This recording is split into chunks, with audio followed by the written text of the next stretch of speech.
Hey, this is Elliott, just doing a quick little intro with updated dates so you can come see us live doing stand-up comedy.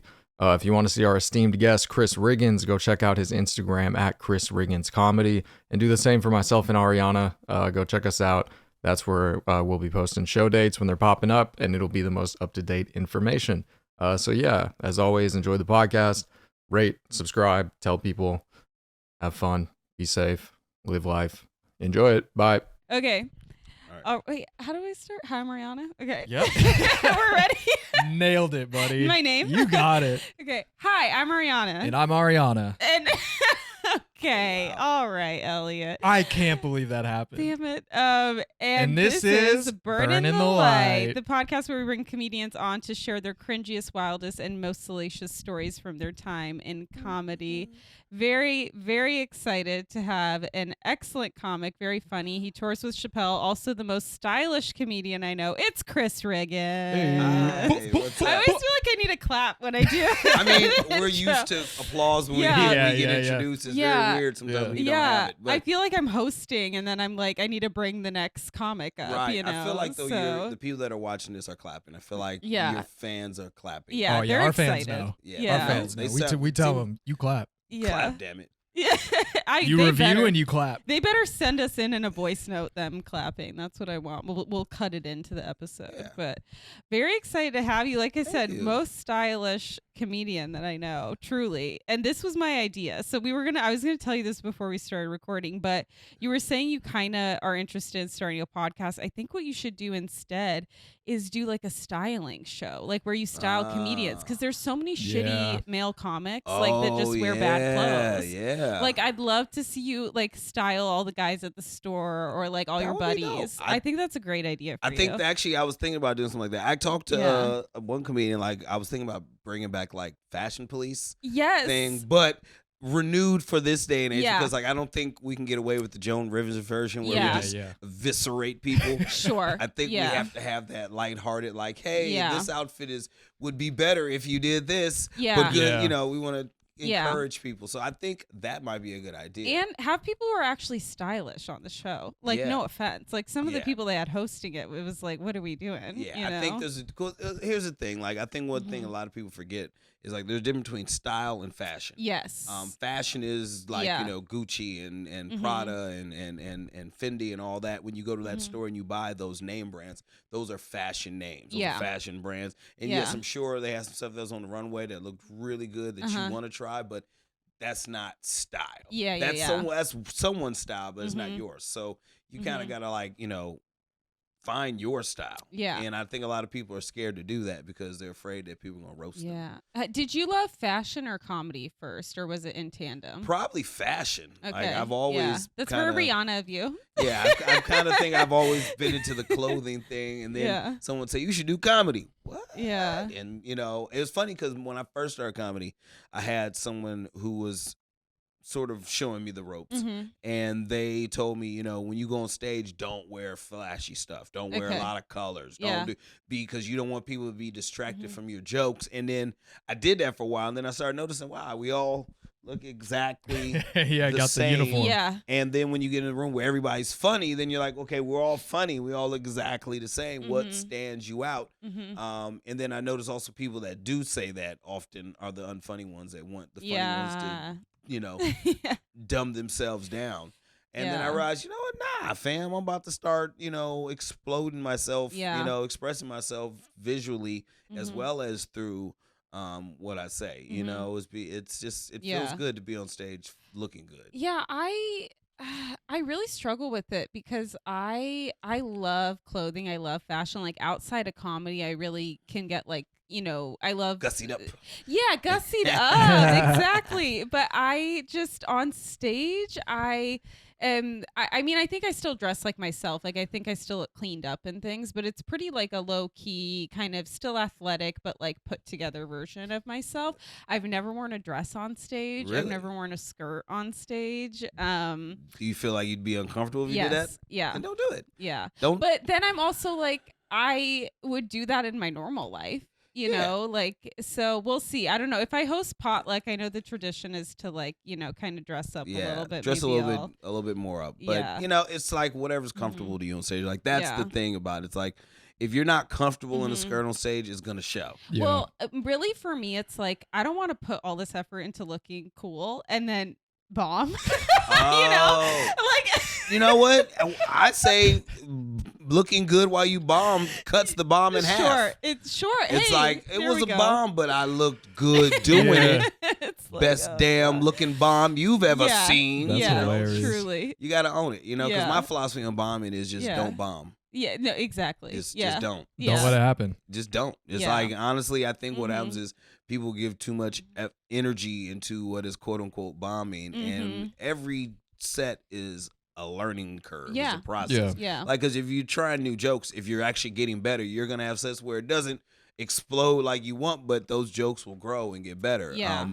My mind, bombing is when there's no sounds. When you're not getting in it. Booing is not bombing me. Getting booed is like, yes. At least there's a reaction. I evoked an emotion in you that made you boo me, and then you could go into that. And then, like being uncomfortable on stage in a skirt, you could be like, you know what, I'm uncomfortable up here because I look too good to bomb tonight. Like that type of thing. That's actually a good way to approach it. Yeah. Because I mean, I think I think there is something to be said. Like, I really admire people who can confidently like wear a look on stage, and I feel like we maybe talked about this before, but I feel like when I first came down to LA, I was like, should I have a thing? Like, it feels like everyone has a thing. Yeah, here, you might want to. You think Stay you away. have a thing. Stay away from the things. But stay away from the thing. Stay away from the thing. Because then once that thing hits, you're pigeonholed. That's your thing. Yep. Yeah. You got it. There's so many comedians that hit with a thing, and then when people were tired of that thing, it's like, what's next, fam? Yeah. And they were like, I ain't got nothing. And that's why I like what you do, is because I feel like truly I never see you in like the same thing twice, and you're just constantly reinventing yourself in a small way every set, you know, which is very fun. It's like a different way to express yourself, and it's like when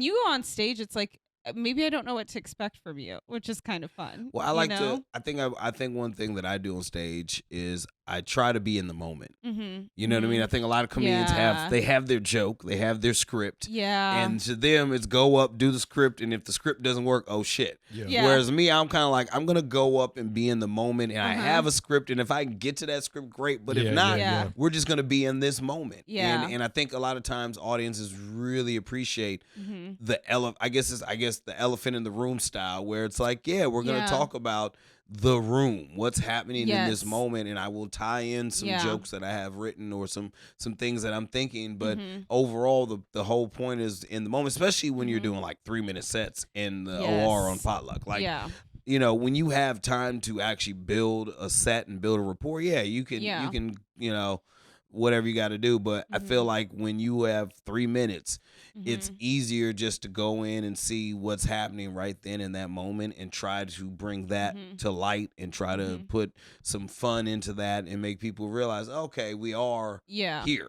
We are present. It's like you addressing it alleviates people in some weird way, I feel too. like too, because I feel like a lot of people watch comedy in a very Netflixy way because the screen is not there, but to them it's still there. So they're like, this screen is not here, you know. And it's very much also because people are afraid of public speaking. So, you know, you get to this point where they're looking at you in awe. They're like, how the fuck do you get up there and do that? Let alone be funny at it. You know, and I think when you just go up there in the moment, it just feels so much easier to get your shit out, you know. And also it helps you build crowd work for when you have to host or when you need to stretch or something. Yeah, in a more authentic way where it's like it's not canned. It's like you're really taking in what's happening and stuff, which I think is like the right way to do crowd work.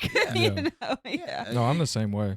I literally feel the same way, where it's like if you, even going back to bombing, you can bomb if you acknowledge it. More often than not, the room will then get back on your side. Oh my God. Because they're like, oh, he gets it. Like he is also here. He's not just reading off of a script. The elephant in the room. He gets it. If like, you bomb and then you're just like, all right, well, you guys didn't really like that one. They'll be like, yeah, we didn't like that one. Like, you're right. Because they're like, oh, you're actually working on something. You're present. You're not just a fucking robot. Yeah. And that's better than like when comedians have a joke and it doesn't work and it's like, oh, that's a new joke. Like, yeah, these jokes are all these jokes are new to these people. Yeah. Exactly. Unless these people are following you every week, these jokes are all. So don't tell them that didn't work because it's new. Tell them it didn't work because, well, I didn't practice hard enough, or I dropped, or okay, guys, maybe that's not the topic we should talk. It's so many reasons why a joke doesn't work, and if your focus is that the crowd is not, it's like, no, it's you, fam. You're it's the one always going to be a different crowd. Yeah. You're never going to be able to nail down.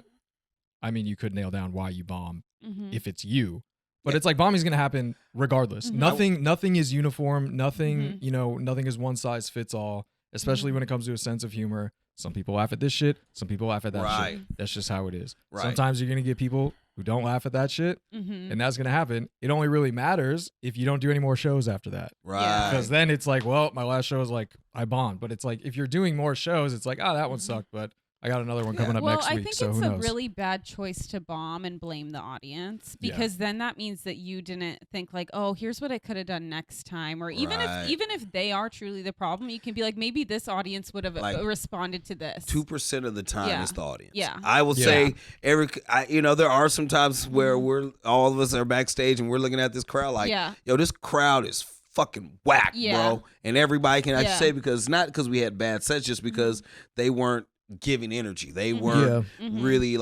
present. They weren't, they laugh because it's funny, but at the same time, it was more like this robotic kind of like, ah, ha, ha, ha. And then they go right back to zero. Yeah, and it's kind of like, okay, crowds suck. And then I can understand when someone bombs. But, everybody's definition of bombing is different. Yeah. My definition of bombing is completely different than most people, because I've had sets where people are like, you killed it. And I'm like, that one joke didn't hit like I wanted to, and then and then I didn't say the joke like I want. And in my mind, I think we all do this. Is like, nah, that wasn't a kill. But for me, I think my bar is so much higher than a lot of people.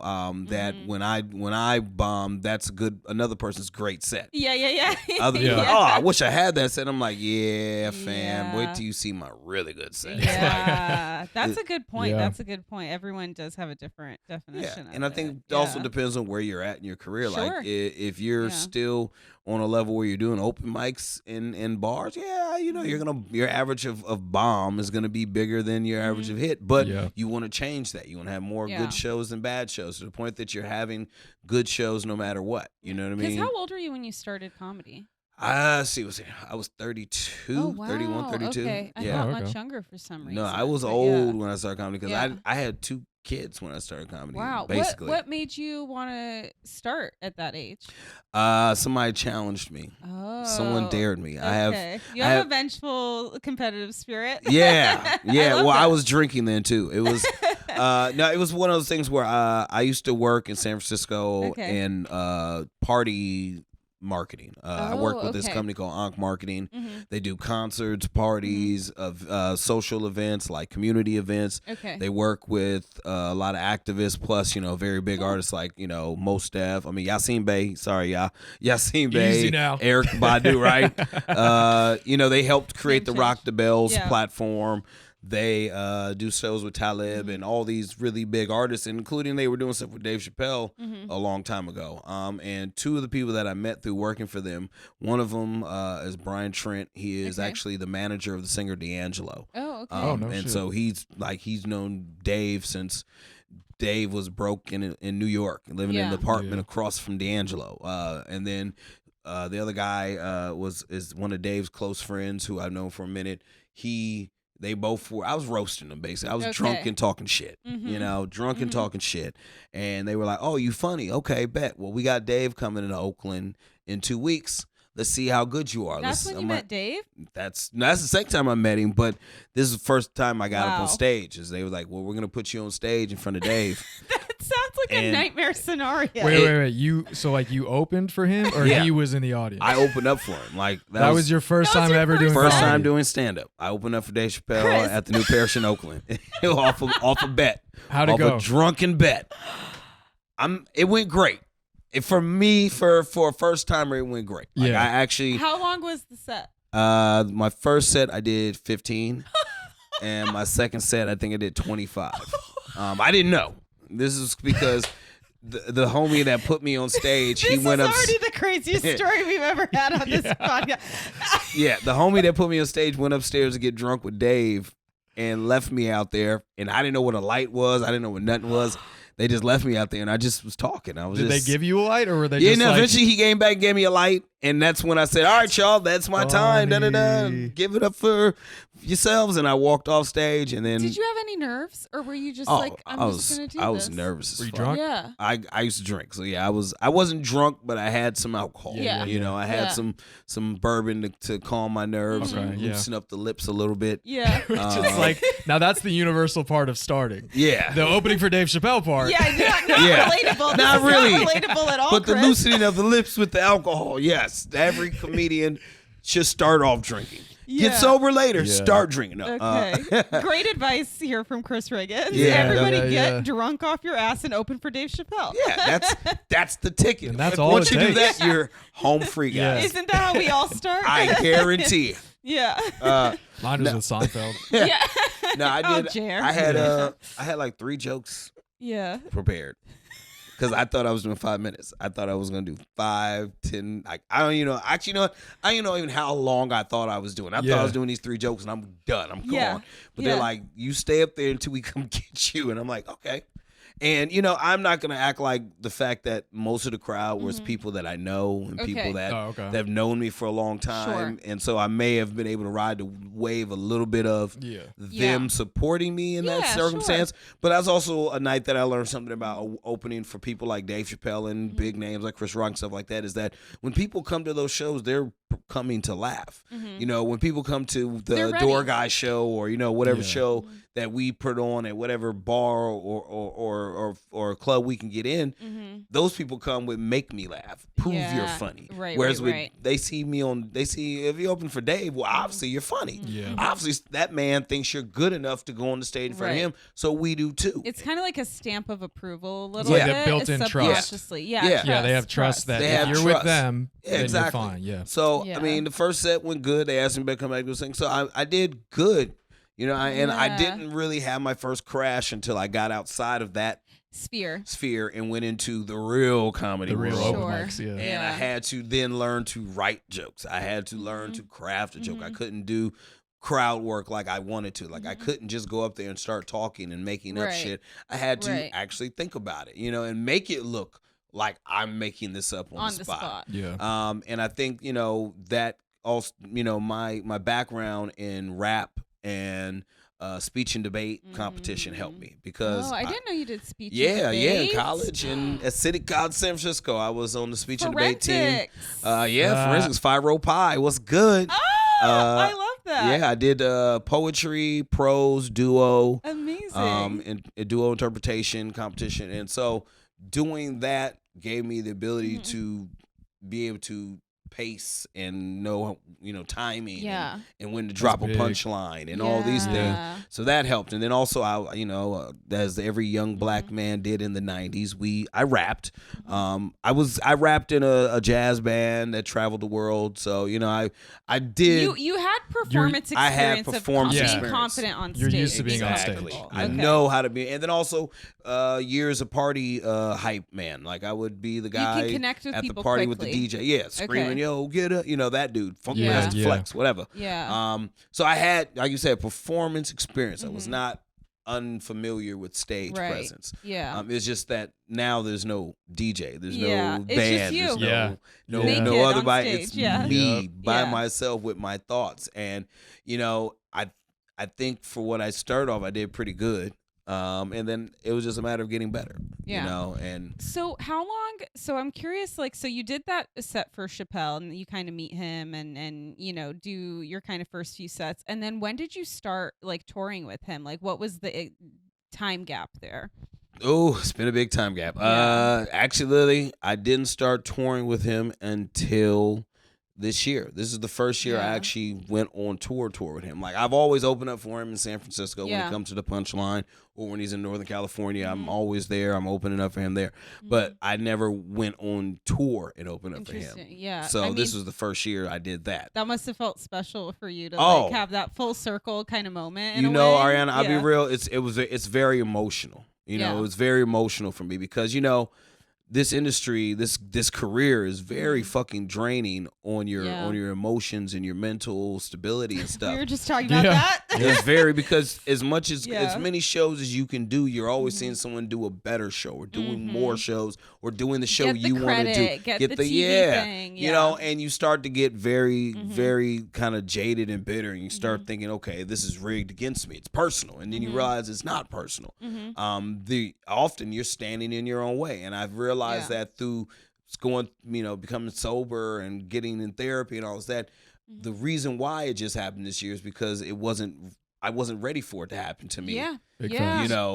All those years ago when I started. If Dave had started taking me on tour right when I started comedy, I might not still be doing comedy now, because I might never got the opportunity to really grow and go through the trenches, develop, bomb, and learn how to come back from that, and all these things, and do these clubs where I've been threatened with violence, and do these clubs where I've been stiffed, and get the real experience of it, and then going through addiction while doing this.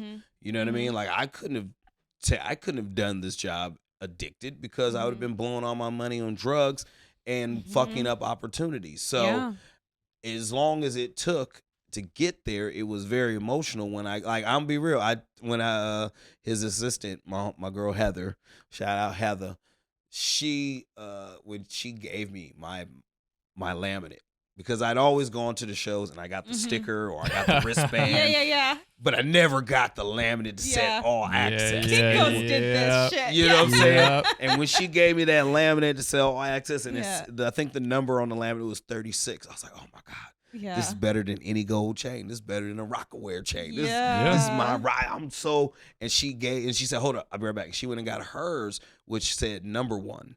And she gave me that when she said, because this is your first one, I want you to have. And it was just like, Heather's a real one. Heather's my ace. So it was. Shout out Heather. And the funny thing is, like, the whole team, it's like when you get into the dynamic like that, the whole thing changes.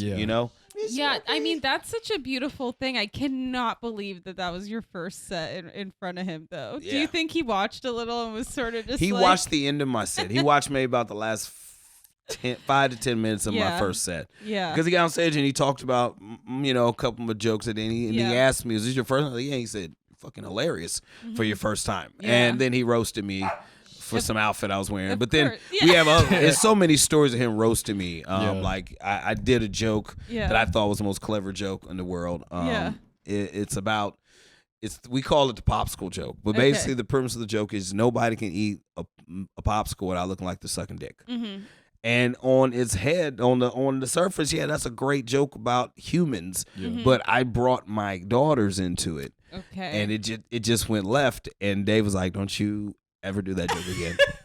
And he did a 30-minute set about that joke. If Dave Chappelle tells you not to do a joke, that's like, the joke is not. He's like, that was the worst joke I ever heard. And he did 30 minutes about this joke. And mind you, I was only maybe 2 months into doing comedy, because the time I met Dave was when he had just left Chappelle's show. So he was literally kind of sort of laying low in the Bay Area to kind of like get away from everything, because that's where he likes to work out and all that stuff. So he was doing a lot of shows there. So it was like I was hosting an open mic, and he flew up from LA with Chris Tucker, and they came and dropped in on the mic. Like, he hosted the open mic one night. God. You know what I mean? Like, it was like one of those things where I was building, but it wasn't. He wasn't looking at me as far as it's like a subtle and I think that makes it more special. Actually, the fact that it was like, I had this kind of like incremental growth through the years. I truthfully appreciate him and his team, because like they did allow me that growth. Because like I could have possibly been on the road early in my career with them, and I don't think it would have helped me then to be there, because I would have been this novice around all these and I've never even done open mic. At that point I hadn't done anything but shows with Chappelle. So that's all I knew. I knew, and when I went and I had to do real crowds, and they're like, well, Dave ain't here, nigga. I just imagine your first bio was like, opened for Chappelle. Wild, yes. And that's it. Nothing else. Period. Yeah. Normally you're like fucking trying to scrape up any sort of credit you can find. Right. Walked in the background of the news once. Yeah. Right. Right. So, it was like that. I thank them for not taking me on the road of course, early in my career and even in the middle of my career. I'm glad it happened when it happened. And for me, I personally think it happened after I won the San Francisco comedy competition in 2022. Once I I've had Dave's number for some time, and I don't try to bother him. I don't bother Dave with a bunch of stuff. I know people think you're just texting. We text on a like I'll send him some funny shit that I seen with his face on it, or I'll send him ask him a question about comedy and stuff like that. And he responds when he does. And he doesn't not respond, but it isn't always immediate. Yeah. I texted him the day after I won on my way back to the Bay Area. And I'm like, hey, man, I just won the San Francisco comedy competition. And he texted back. He was like, what? Right on. And then 30 minutes later, I get a FaceTime from him. And that's the first time he's ever FaceTimed me. And he was like very proud. He was like, that is a big accomplishment, Chris. Yeah. I'm super proud. And he told me, he said, it's Team Chappelle. No, I'm Team Riggins. And that's what he told me, Damn. And it was one of those moments where I just really realized that, okay, even though I don't feel like they've been paying attention, they've been paying attention to my growth. And you need that support system. Yeah. It's the growth. Yeah. It's if you can't be in the same scene. That's even going back to like Madison. I'm from Madison, Wisconsin. Going back there now, I haven't lived there for like 8 years. Going back now, I'm so removed from like the classes of comics that start. But when I do go back, there are people where I'm like, okay, again, like you've been, you got to kind of pay your dues. It's like, all right, you've been around for a couple of years. Let me see. And then once you start to see the growth, then it's like, all right, I fuck with you because I know you're actually going for it. You know? You're not, me, when I started, I was just like, what do you mean? We just show up, fucking get wrecked and have fun? Yeah, this is great. But like not putting any work in. But it is interesting too, because I feel the same way about starting off. When you start off, you always want to go right to the top. Yeah. Right. You're like, I specifically remember I started 2013 when Vine was going, and I had a friend who was like, we should get big on Vine. I think I might have said this before on here, but he was like, we should get big on Vine. And I was like, yeah, for sure. Like, what are you thinking? He's like, oh, I don't know.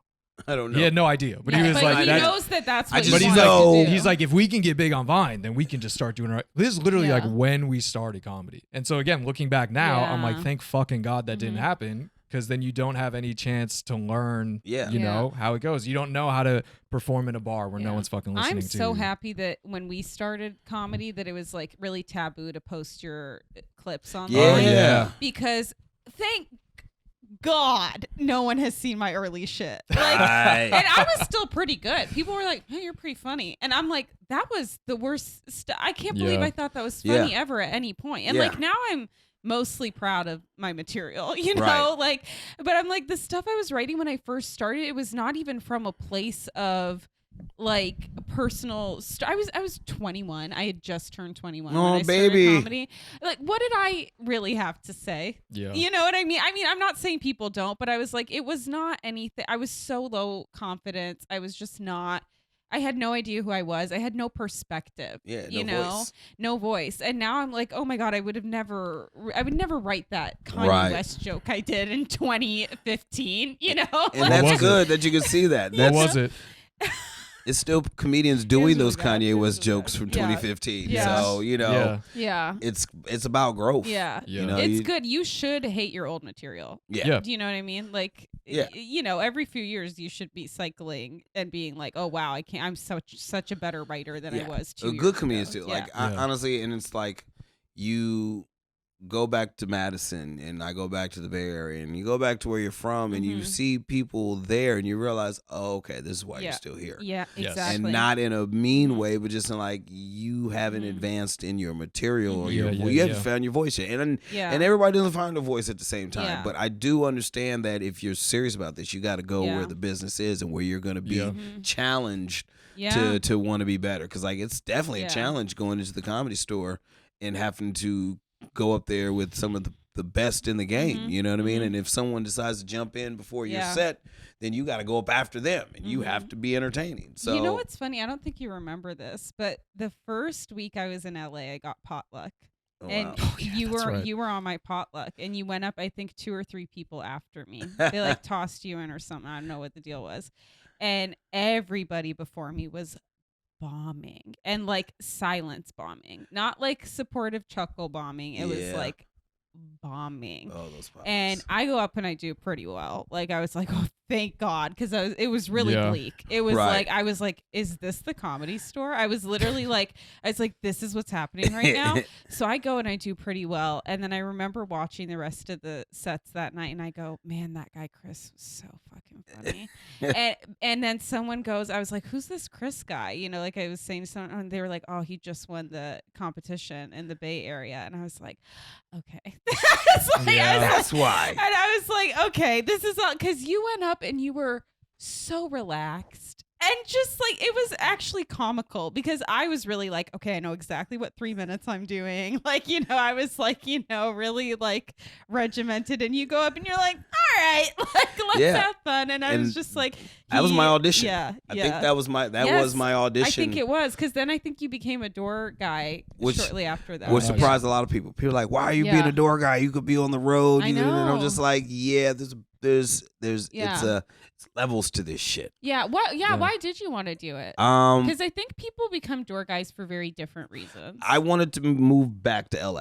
Okay. I lived in LA in 2016 to like 2018, but that was my addiction time, and it was not a good time here. And I was driving Lyft, and it's like I was miserable. I was working at Cedar Sinai as a valet. It was just not a good place to be. And then I was not doing comedy. I was literally doing a show every once in a while, and it wasn't what I wanted to be. So I went home, I got sober, and I came back, and I wanted to come back. And Bobby Lee, surprisingly enough, was the kind of person that kind of encouraged me to come back, because I met him at the Punchline one night, and he was like, oh, you're sober? I was like, yeah, I've been sober about 2 years. And I was like, all right, good. Get back to LA. He's like, you're not going to make any. He's like, he told me a story of a guy that he knows that was funny as hell, left LA for, you know, and just never got back. And I was like, oh, I got to get back. And I needed to get down to LA. But the only issue with me is like the way my life was. I was coming to LA. I'd be here for 2 weeks, staying at my friend Karma's house. Yeah. And then I'd have to go home to make money, because I didn't have any income here. You know, it was shows, but no income. And so when I was talking to Stephen Fury, I was like, yo, working here would help me move back down here. And he was like, you want to work here? I was like, yeah, I would love to work here. And so he walked me to meet Ryan. I met Ryan, and then Ryan said, get Richie's approval. And I came back and met Richie, and Richie was like, oh, I remember you used to play basketball together back in there. I was like, yeah. And he knows I know all these other people, and they kind of knew I was Chappelle's. It's kind of a vouch a little bit. Well, and they also kind of knew I was Chappelle's guy, because I had been hanging with Dave. Like whenever Dave came to the Comedy Store, I would always be hanging with them in the back room and all that. So they knew me from that. Yeah. And then, of course, Richie was like, well, you just got to get Jen's approval. But by that time, I had built such a good rapport with Jen that I just emailed her like, hey, they said I need your approval to work here. Yeah. What's up? She said, of course. Yeah. And that's, pretty much how it happened. Yeah. And it's like, it enabled me to move to LA, have income, pay rent. And now it also opened up all these other opportunities, because I think seeing me in LA more is when I was seeing Dave and them more, and then that's when his manager, his partner was like, hey, we got you opening in Texas. Yeah. It really is the opportunity thing. Like I know it's really hard to move to LA, but like I was in Seattle for so long and so miserable, and like being down in LA has been like very motivating for me, of like you just have to want it that much more, because it's so hard to get stage time here, that it's like even just like sending emails to people, it's like I really got to sit down and do this, you know, and get booked on these shows and meet people and go to the clubs and hang out and do this XYZ, and that can be really depressing, don't get me wrong, but I'm also like, I love seeing so many people want it and get opportunities from it and see that happen for my friends, and it's like a special place to be. Like it's nice that you get to come back and like have a redo in a way. No, and that's how I love it, because that's working the Comedy Store is another thing that happened at the right time instead of when I thought it should happen or I wanted it to happen. Like it happened at this time when I needed it, and it's really like it's one of those things. It's like this is one of the greatest places to be if you're a comedian. Like you literally, comedy is your job. And for your job, you have to go tell jokes. Right. Yeah. Like you have to do this. Yeah. Like we're telling you, part of your shift is going up to tell jokes for 3 minutes, even on Monday. Yeah. You know? That's you. Yeah. You know what I mean? And that's one of the great things. And then all the things that come with it, like the connections and stuff. Like, for me, I do have to not be, I get lazy sometimes because like today I've been reaching out to a bunch of people that have been trying to book me, but I just never reach out to them. And they're like, thanks for hitting us back, or not even hitting us back, but thanks for hitting. Like I hit up Rita at the Improv, and I'm just hitting her up, say, hey, what's up? And she's like, dude, here's dates. Oh, you're not on the avails email? Here, do. And she's like, yes, I, nice. need you. You know what I mean? And it feels good for that. And then I'm trying to do more of the little shows, because what I've done is, now that I've gotten SF comedy competition, touring with Dave, with Chappelle, working at the Comedy Store, now I have the next level of goals that I've set. And I think that's the thing that a lot of comedians don't do, but you really kind of have to do. And not saying that those goals are going to happen the way you want, but if you set them, then you know what you need to do in the process to get them. Because right now, my main goals is JFL, get a Don't Tell set. And now that I've been to New York and I saw the people that I have access to in New York, now my third goal on that list is Saturday Night Live. For the simple fact that when I went to New York in October, I was out there for the whole month. I know enough people on that show, and I know people in the back channels of that show too. Because every Saturday night I was at the Saturday Night Live after party. And through that process, I got to meet Lauren Michaels and J.J. Abrams, and both of them was interested in who I was as a person, because they're like, well, if you're here, and then, oh, you're here with Dave, and then all these things. Yeah, tell us more. Yeah, exactly. So now my mind says, okay, I can be here on a permanent basis. Yeah. And the goals have expanded, And once you get to that level, it's just going to be new goals. You know what I mean? Like, I was talking to our friend Willie Simon about this, and he was kind of saying it just like never ends. Like every time you think like, okay, I'll let off the gas, it's like, okay, let's press it again. And it's just, that's the nature of the industry, and it's really exhausting, but it's also like really exciting because it just means that there's constantly something that you can get to be excited about, and reach for. It's fun that you're at that level where it's like people really want to book you. You can do the road. Like that is like the sweet spot. And everyone keeps like, especially at the store, everyone keeps being like, enjoy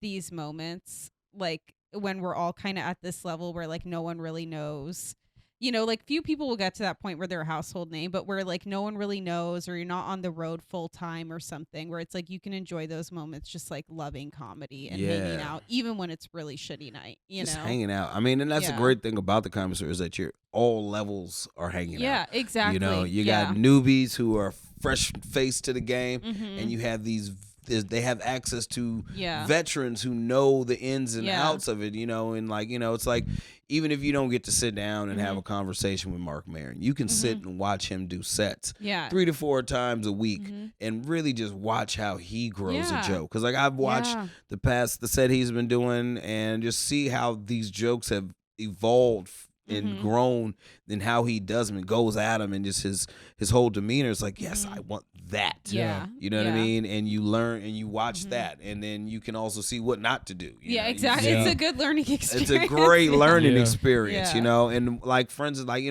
people always ask me, how do you get into the store? And I'm like, just be patient. Be more hungry than thirsty, because we all know those thirsty motherfuckers that come up to the store and they ask you a million questions. How I get in here? How did I do this? What did I? Oh, what is it? Who I talk to? Oh, how come they ain't booking me? How do I gotta do? Wow, the quickest way to not get hired at the store is to be that person. Or the one that sits there while you're working, and like, for instance, I was working and I was tired, and I was like, oh, I'm so tired, man, I'm ready to go. And dude's like, oh shit, you can go, just give me the shirt, I'll step in for you. I'm like, no, that's not how it works. And don't even play desperate like that, because now I don't want you to work here. Like, and I don't know, I'm saying this to camera, a big part of you working at the Comedy Store is we have to like you too. This is just a big part of comedy, just being cool. Be chill. Be all right to be around, and you will go so much farther than other people. Oh my God. Because like with headliners, you always hear they'll take you on the road if they enjoy being around you. Exactly. Because you could be the funniest person in the world. If you are the worst person to be around, if they don't like, why would they want to be, Yeah. And it's like I go and I hang out when we on the road. Dave and I have great times alone conversating, and then we have great times when we're partying. And I don't bother him when he's doing Dave time or when he's doing what he does. Like, it's like I know how to operate in that area and not have to be under him all the time, you know. And I feel like a lot of times people are just so. It's you know, and I know I say thirsty as a pejorative, but really what it is just like, don't be so worried about not making it. You know what I mean? Like, people are so worried about not making it that they're not gonna make it, and whatever making it means is different for everybody. You know, like there are some people that are paid regulars at the store that you might never see them in a movie. You might never see them on the screen. But if you watch those title cards at the end of the movie and at the end of the show, you see their name. You see they are the showrunner or they're the head writer or whatnot or whatever. So it's kind of like, everybody is not going to be the Kevin Hart. Everybody's not going to be the Dave Chappelle, you know? And I think one problem is a lot of people, they're like, I want to be the next. I want to be the next. And that's when you don't ever be anything. I'm being the first Chris Riggins. Yes. I see my vision. I feel like I'm getting a motivational speech. I hope it is. I hope it motivates everybody. Because like I've been to the pits. I mean, you know what I'm saying? Yeah. I've been through addiction. I've been divorced. I've been It's like depressed. You must love this. Oh, I love every Do you know what I minute mean? of this. Like, if that is what you're coming out of. Do you know what I mean by that? Like, it's oh my God. You want to be here. I want to be here. I want, and one thing that irritates me most of people don't want to be here. And I'm like, well, you don't have to be here. You don't no one's made, I mean, come on, please. We need fewer comics. We really do. Because it happens in every scene, like the home club has a process to get in. And everybody wants to get in. But then the home club doesn't do the process the way they want to do it, and now oh fuck this place. They're biased, or they don't pick real funny people. They're not trying to, and it's like, no, their system works a certain way. And the best way to get in is to find out what the system is. You can be mad about it, or you can figure it out. You can be mad, or you can figure it out. And if you're gonna be mad at it, you don't have to be here. Go to where you find the system works for you. Like, there's a lot of comedians who find that doing it independently has worked for them, and a lot of them. Some of them it has. Sure. Where it got them to the point where the clubs are like, all right, come in now. But that's only because they went and they didn't bitch. They just went out and did it. Yeah. You know, and when it was time, they went and worked with the club. But there's a lot of people that are going to burn the bridge because they're like, fuck this club and fuck this booker and da-da-da. And what they don't understand is this industry is small. This is very small, especially once you get into the higher levels of it and you get into the people that could change your life. You know what I mean? There actually aren't that many bookers. It's not. Do you know what I mean? It's not. Like, and they all talk. And they all know each other. And they all know each other because they all have the same job. They have the same interest. Yes. And they talk to each other, and someone calls from the car and says, hey, what do you think of this comic? They said they know you. And it's like all this. And if your reputation is you're a whiner, you're thirsty, you're just not easy to deal with, then you're gonna find out that word travels faster than your talent. I know that. It's like you kind of gotta know how to move, and if you don't, just pay attention to what the people who you admire are doing. Just sit back.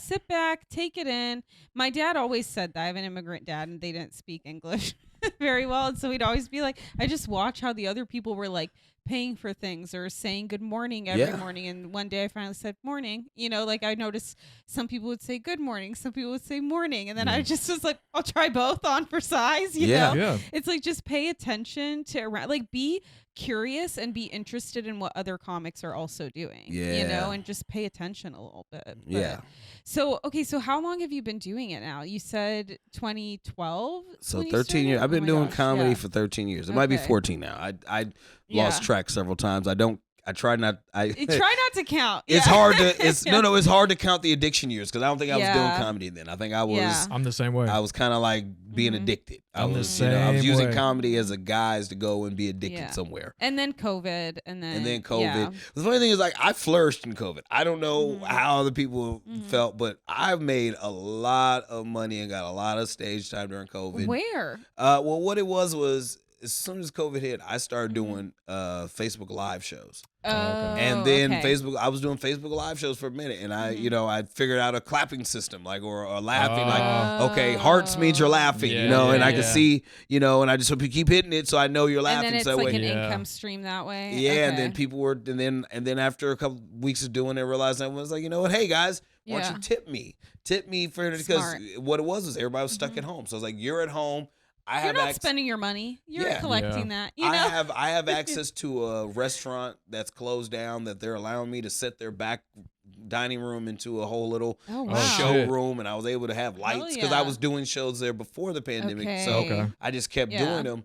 And then, we got the idea to bring in, like when they said you have less than 10 people, I brought in 5 or 6 people that would just be the laughter, the live laughter. And then that's smart. And then Zoom came along. Thank my God. Hallelujah, praise the Lord for Zoom. Praise Allah for Zoom. It was the best thing to happen because once I was able to create the interaction where they were able to laugh in time with the joke that was happening, it changed the game. And then once we figured out how to get the Zoom bombers out, which I never really got, like, y'all just really came here to show us your little tiny dick.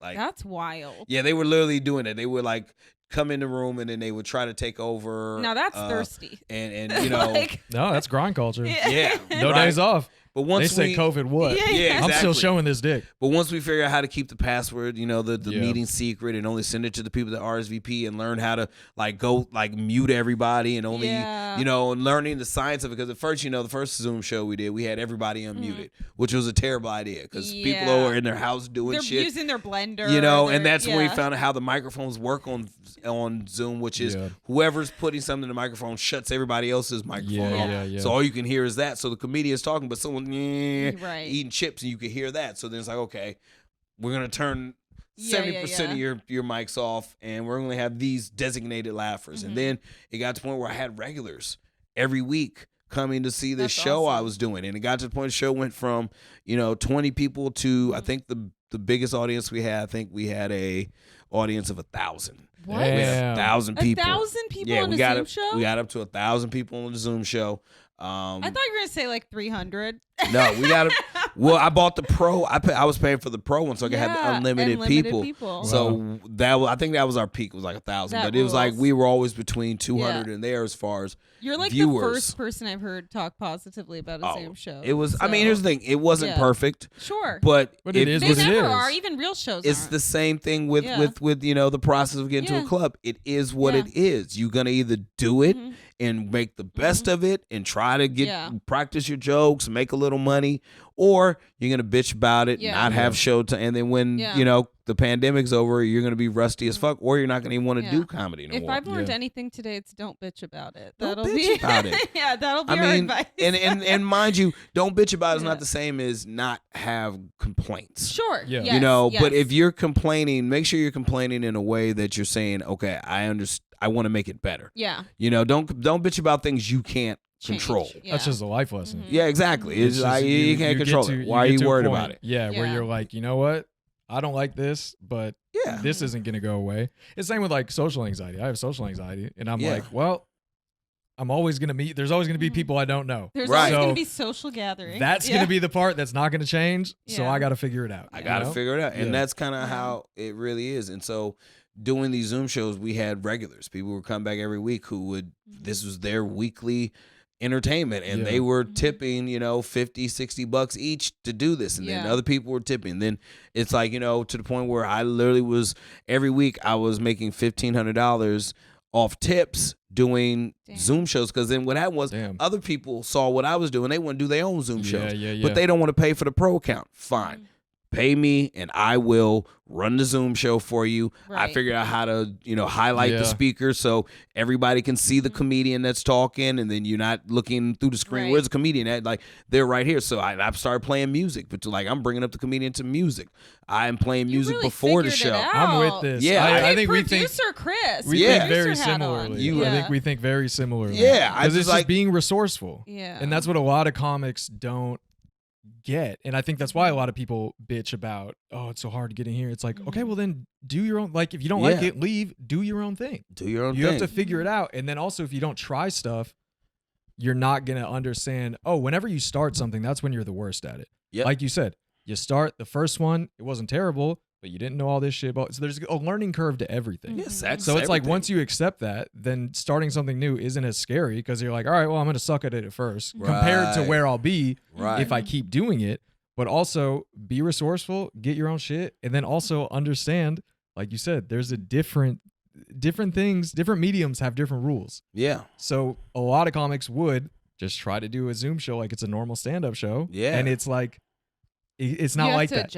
It's different. At its core, it's a little different. So you just have to adjust, and like then you can make it. Once you figure out the basis for it, you can make it into, all right, we got the music, we got the audience, we got blah blah blah. Yeah. But I think a lot of people will just go in and be like, all right, well, I've done this, so I'm gonna try to do the same thing but on this, and then it doesn't work, and they're just like, fuck this. It's just like every or stage. they try to copy other people, like you said. Yeah. It's like just make it your own. Yeah. You know? Well, that's the Just thing be about aware. this new, like, it's funny, like, that's the new meme culture. Like, everybody sees a meme and they copy it and share it, and they think they're the funniest person. Like, no, whoever wrote that meme is hilarious. Yeah. You just think it's funny, and you're sharing it as if you're funny too, and you're not. And you know, a lot of times people they get caught up in the fear of not being included or not, of course, you know, and it just be yourself, you know, and everything will come to you. And that's what I've realized in this last 2 years is just being myself. Everything has come to me that I wanted and that I didn't know I wanted or didn't know that I needed.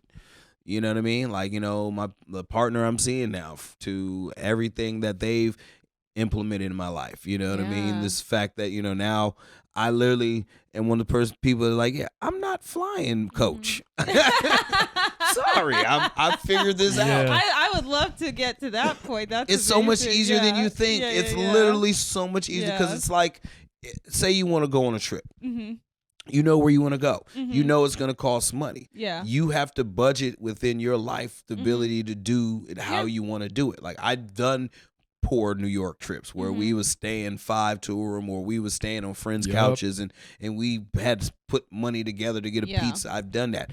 I don't want to do it again. I don't like it. You know what I mean? So I figured out ways to where I save up enough money that when I can go on this trip, I know this money that I saved for this trip is going to be gone at the end of the trip. But you're using every penny But of I'm it. using every penny of it. And then, you know, you get people in your life that really look out for you. You know? Invest in yourself. I appreciate that. Yeah, you have to. You know, and I learned from people who've invested in me. Not necessarily because, like, here's the good thing about being a good person and kind of trying to put out positive vibes in the world is that when people see you and they see that you have this energy, they want you to experience the best things. Yeah. You People know, do, as much as some people might want you to fail, people also like when their friends win. Oh my God. So my friends are all over. Like, I have celebrity friends and I have very, very unknown friends. One of my friends was the creator of Cash App, Bob Lee. He was recently murdered. I love this man. Yeah, he was killed in San Francisco by some douche. Hope you rot in jail, bastard. Yeah, but we do Bob, too. We hope that too. Bob created Cash App because he saw a economic gap between people who have and have not. And he wanted to create a space for people who did not have a lot of money to learn how to work the stocks, learn how to save, learn how to do all these things. If you don't have access to a bank because of this, that, or third, you can have this. And he was a very generous person. Generous where it spread through his family, and you know, the mother of his children, who's a very good friend of mine, like family to me. They basically paid for me to live for 2 years. They gave me access to money that I wouldn't have normally had to enable myself to learn how to treat myself this way.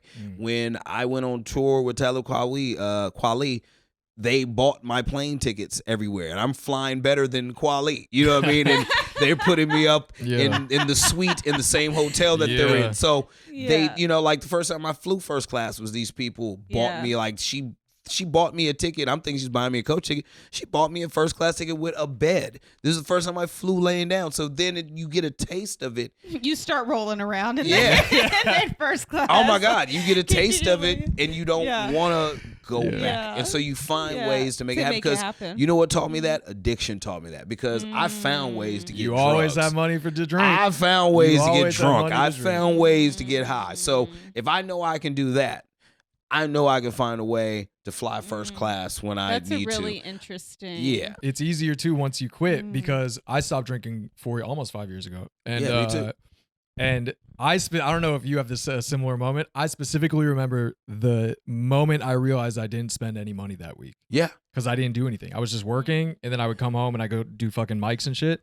And I specifically remember being like, besides groceries, I haven't Yeah. Then you look at your bank account and you're like, damn, I'm about to get another check, and most of it is still there. Whereas before, you're like, I got this check. When I paid my rent and I was still able to go buy myself a pair of sneakers and still had money in the bank for the next week, I was like, why did I ever waste my life doing that? Because you don't drink. But so that's the thing. You can, once you stop that, you're saving money. So it's also a little bit easier because you're like, oh, okay, well, I do have money. Yeah. It's just I was throwing it all away right away. So it's like you can treat yourself because you're like, all right, I'll have to save, I'll have to make some concessions. But if you think about it, it's way less than I would have had to if I was still drinking and trying to do this, you know? Yeah. So it's like you just gotta make some concessions. And then, and also, like I said, when you around people that have a lot of money and you see how they live their lives, you understand it better. You know what I mean? Like these people gave me opportunities financially to do things that I would never have been able to do. Like, you know, I went to New York and stayed on the top floor penthouse apartment style condo. But I bet you anything you do the same thing for someone else. And that's now. the thing. And that's one thing, like, you know, I've always in my mind told him, I'm going to pay you back. And one thing Bob was always really is like, pay it forward. Give it to somebody else. And it's so, that's why I encourage people, you know, like, here's the thing, luxury doesn't have to be $1 million. Luxury is going to the better nail spa to get your feet pedicured. Luxury is not necessarily going to on a shopping spree to Louis Vuitton, but finding a bunch of really dope clothing things that you like in different spaces. You feel confident. Because like thing is, thrift Coke is not good. Buying Coke and thrift is you don't want to discount Coke. But some discount pants, some discount Jordans, some discount really good Supreme. Coke?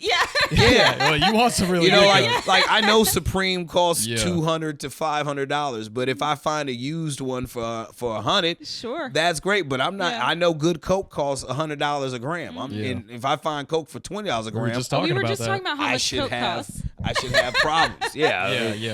Really quick, we are at time. Do you have a quick story that you want to share? I feel like the Chappelle, you starting for Chappelle is it's funny because like usually we end on like a good, like what's a positive story, but we end on advice and then like a positive story, not just like, oh, this fucking sucked, but like this is a really good thing that happened to me. It's like it's been advice and it's been good stories. I feel like I'm gonna go to work today in the best mood. Like, I hope nothing so. can bring We're me all down. gonna make it, guys. You get to work with legends. Yeah. You know what I mean? Future legends, now legends. It's I don't know. I guess for a story, you know, I think it's literally just, you know, the story of yourself. You know, like I could sit here and tell people stories about myself, and I have a lot of good stories about myself and a lot of bad stories. But I feel like, you know, the story of yourself is far more interesting than listening to me, you know. And I would say that anybody out there watching this that has not told their story, do it. Tell it to people, you know, share it with people, because one thing I've learned by sharing my story is there's so many people going through similar and the same things, you know. And even if they aren't, they know the feeling. Yeah. Like I learned that with my parents because they basically, long story short, came here to escape concentration camps and the genocide. And I always thought like, well, why do I really, you know, like there's part of me where it's like, you know, that's their business if they want to share it or not. But I see when they do share it, how much people connect with them. And you know, you don't know very many people that have been through a genocide, but they know that feeling of like starting over. They know how it feels to be at rock bottom. They know, you know, they connect with the humanity of things. It's so important to share. I have always thought that ever since I started watching Oprah as a girl, and she said that on TV once. I really do. I have always thought that after I heard someone say it. Because she would bring people on. It's just the most heart-wrenching stories. I'm like, why am I crying? I've never had cancer. You know what I mean? Yeah. And you're watching it and you just connect with the like I said, the humanity of it all. Like everybody has something to say. I truly do believe that. That's real. Whoever you talk to, there is something interesting about that person. Everyone has their own experience. I really do believe that. Like I treat everybody like they could be somebody important to me, because you never know how people will affect your life if you just give them that little bit of humanity. You know, all right, I'll tell you a story and then we can end. I was doing a show in Sacramento, a place called Laughs Unlimited. It's a fully packed show. In the front row was a woman, and you could tell she was poor. She was not a very, not an expensive dress. Looked like she did her best to come out that night. And what I noticed is when she was laughing, she didn't have any teeth in her mouth.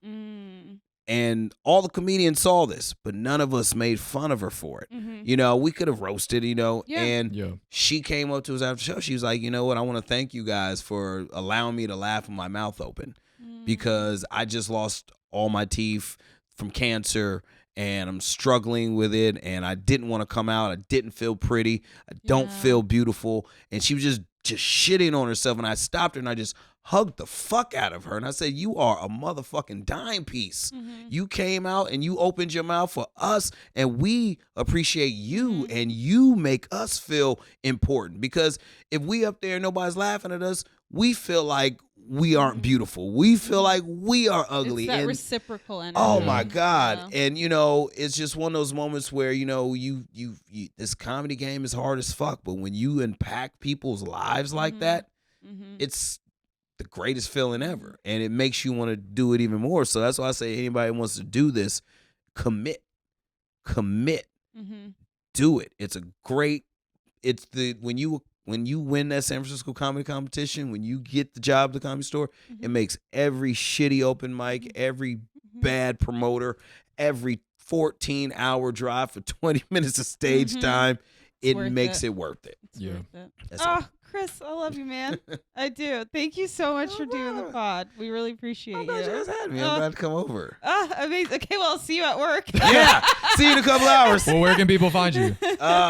Okay. I don't know when is this airing. I don't know. Probably January. Okay, so this will be coming out in January. So I'll be at the Comedy Store. Go to my Instagram, Chris Riggins Comedy. Just keep your eye out for me. I'll be all over. No, I will be on Saturday Night Live within 2 years. So there we go. We have it. We have it recorded. January 2024. Start the clock. Start the clock. Yeah. Then we'll be there. Let's go. I love that. Let's go. Now I want everyone to end by calling a shot. I know. I think we should. I think you just changed our podcast. Yeah, you just started I want everyone something. to manifest something at the end of the, bet on yourself. Bet on yourself. That's the name of my podcast now. Bet on yourself. No, yours is don't bitch about it. Be don't about bitch it. Don't bitch about it. Bet on yourself. Where can people find you, Elliott? On all social media platforms at Grent Radish, GrentRadish. Where can they find you? At Ariana Ramic on everything. Bing, bow, boom. We did it. We did I'm going to have 8 million followers by this time next week. How is that? That's manifested. Call it out. Emily's passing me tomorrow. No. Yeah. Well, I mean, tomorrow could be any day after today. Yeah, you know what I mean? Yeah, we'll just wait to push this one out. January, right? So I'm thinking. We'll wait until you get past, and then we'll drop it. Exactly. All right. We're out. We're outie.